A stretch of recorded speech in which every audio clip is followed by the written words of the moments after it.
नमस्कार सभी दोस्तों को। मैं गार्गी सारस्वत एक बार फिर से आप लोगों का स्वागत करती हूँ टीचिंग एग्जाम TWA के प्लेटफॉर्म पर। रीट 2025 का पेपर है फरवरी में। ऐसे में तमाम सिद्धांत को याद करते करते दिमाग एकदम हैंग हो जाता है। क्या ही बढ़िया हो कि अगर आपके पास शॉर्ट वीडियोस हो रिवीजन करने के लिए, जिनमें कंसेप्ट भी क्लियर हो जाए और किसी तरीके का डाउट भी न बचे। तो इसी को ध्यान में रखते हुए आज हम बात करेंगे पावलोव साहब के सिद्धांत पर। लर्निंग के सिद्धांतों में पावलोव साहब व्यवहारवादी हैं, यानी बिहेवियरिस्ट हैं। बिहेवियरिस्ट जितने भी हैं सब एक बात मानते हैं कि बच्चे का व्यवहार चेंज करके उसको सिखा सकते हो, यानी व्यवहार में परिवर्तन हो जाए तो बच्चा क्या कर सकता है, सीख सकता है, यानी सीखना व्यवहार में परिवर्तन है। तो अब ऐसे में हम बात करेंगे रशिया के मनोवैज्ञानिक की, और रशिया के इस मनोवैज्ञानिक का नाम क्या है, पावलव। इनके सिद्धांतों को किन किन नामों से जानते हैं ये भी हमें समझना होगा। तो पावलव के सिद्धांत को आप बोलते हो अनुकूलित अनुक्रिया का सिद्धांत। अनुकूलित अनुक्रिया, अनुक्रिया का मतलब रेस्पॉन्स।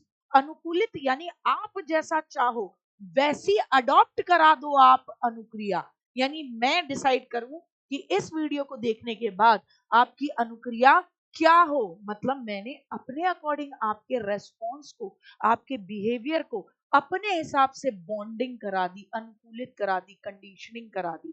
यानी मैं चाहूं कि आप लाइक करो तो आप वीडियो के अंत में लाइक करो, मैं ऐसा कर दूं कुछ। तो अनुकूलित अनुक्रिया का सिद्धांत, जिसे आप बोलते हैं कंडीशनड रेस्पॉन्स थ्योरी, इसे शास्त्रीय अनुबंधन या क्लासिकल कंडीशनिंग थ्योरी भी कहते हैं, या संबंध का प्रत्यावर्तन यानी कंडीशनड रिफ्लेक्स थ्योरी भी इसे कहा जाता है।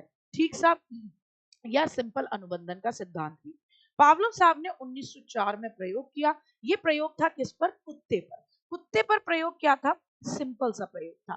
दुनिया का हर कुत्ता खाने को देखकर लार टपकाता है। अब पावलोव साहब ने चैलेंज किया कि मैं कुत्ते को, पावलोव साहब ने ये बोला कि मैं कुत्ते को खाने से अलग चीजों पर भी लार टपकवा दूंगा। तो लोगों ने कहा खाना नहीं दोगे तो हड्डी पर लार टपका देगा। बोले नहीं, खाना है ही नहीं, मैं घंटी पर लार टपकवा दूंगा। लोगों ने कहा पावलोव साहब क्या बात कर रहे हो। तो रशिया के इतने बड़े मनोवैज्ञानिक की इस बात पर लोगों के आंख कान सब एकदम खड़े हो गए भैया, एकदम भट्टे से खुल गए। लोगों ने कहा कैसे करेंगे, बोले दिखाता हूं।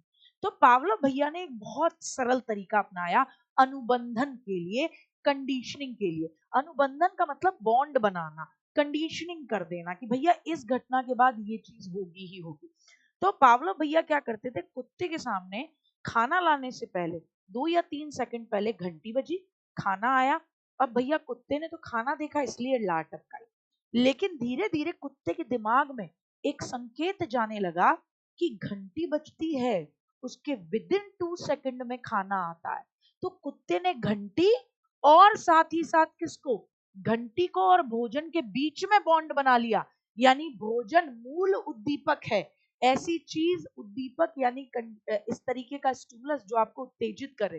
तो मूल उद्दीपक और घंटी, इन दोनों, एक तो बेसिक उद्दीपक है स्टिमुलस है और एक फर्जी उद्दीपक है घंटी, इन दोनों के बीच में कुत्ते के दिमाग ने बॉन्ड बना लिया, कंडीशनिंग कर दी। एक समय ऐसा आने लगा कि केवल घंटी की आवाज पे ही कुत्ते के दिमाग को संकेत जाने लगा कि अब तो भोजन आएगा, तो कुत्ता घंटी की आवाज पर ही लार टपकाने लगा।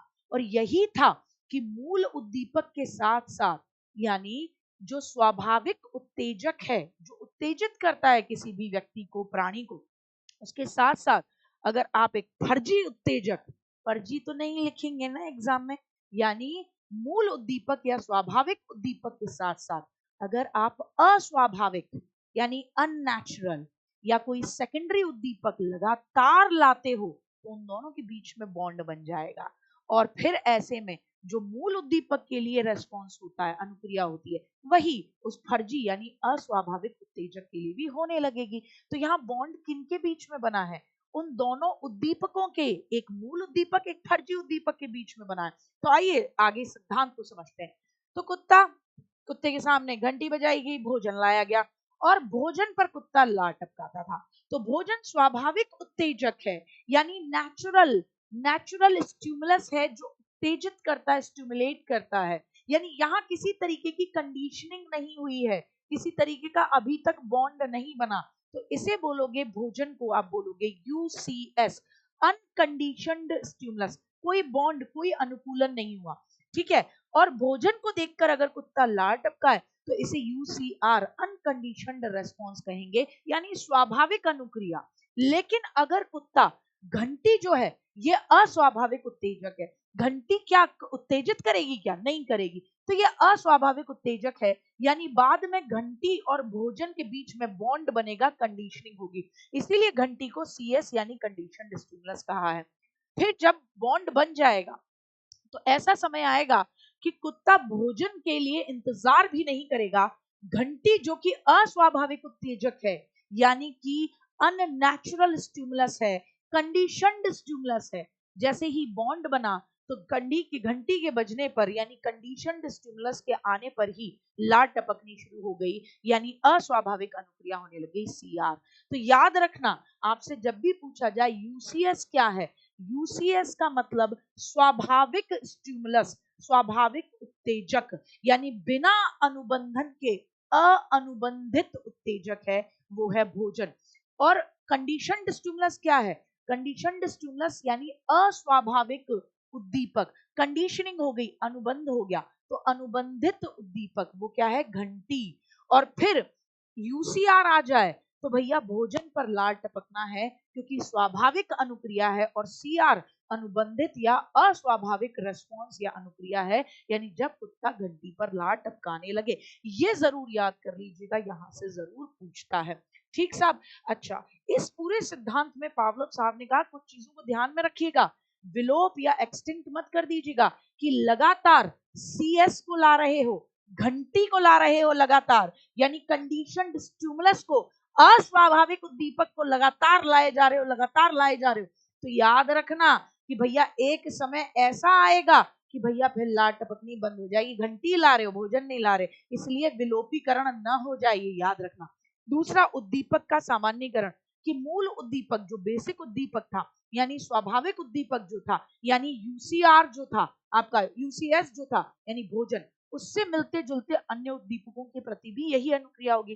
भोजन की जगह आप मीट का टुकड़ा ले आओ तो भी लार टपकेगी, आप हड्डी ले आओ तो भी लार टपकेगी, बिस्किट ले आओ तो भी लार टपकेगी, टपकी टपकी रोटी भी ला दो तो भी लार टपकेगी। तो उद्दीपक सामान्यीकरण कहते हैं इसे।